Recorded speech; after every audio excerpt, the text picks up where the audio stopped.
you guys my router circle cutting jig. I need to make a couple round tables not too long ago.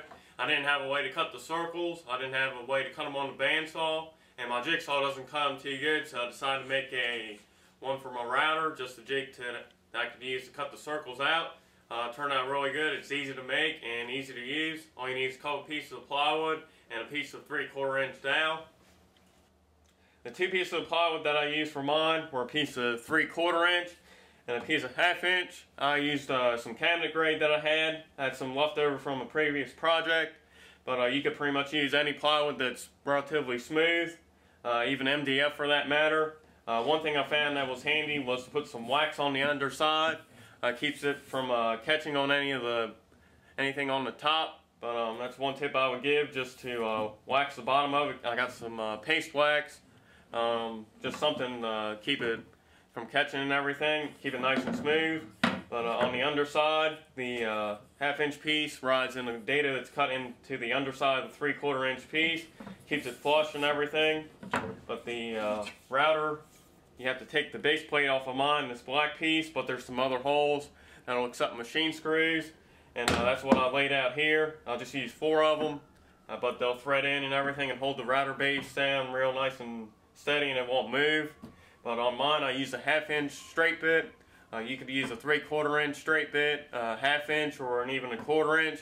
I think you want to use a 1/2 inch or a 3/4 inch, because a 1/4 inch may not be strong enough.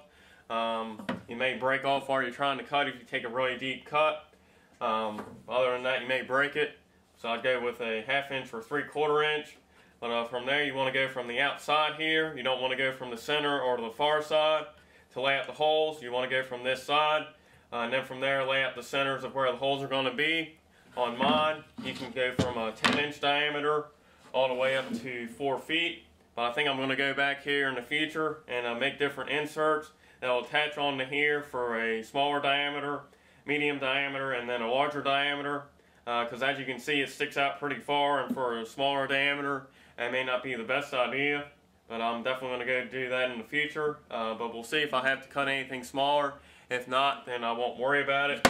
But the only downside is, to get it to stick down on the top and everything, you have to drill a hole for a 3/4 inch dowel. That's the only downside, because you'll have the hole there. I guess you could go back in and fill it in with a dowel, but I'm fine with it being on the underside. It's not going to be seen, so it works for me. But the 3/4 inch dowel will go down into these different holes for the diameters. Really easy, just push it down and then push it down into the hole that you drilled. I found a Forstner bit works the best because it makes it flat on the bottom.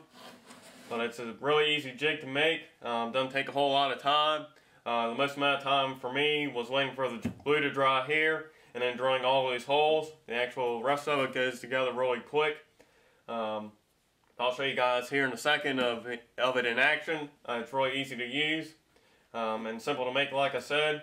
Hopefully you guys find it helpful. If you find any ways to improve it, let me know, because I'm always up for ideas on that.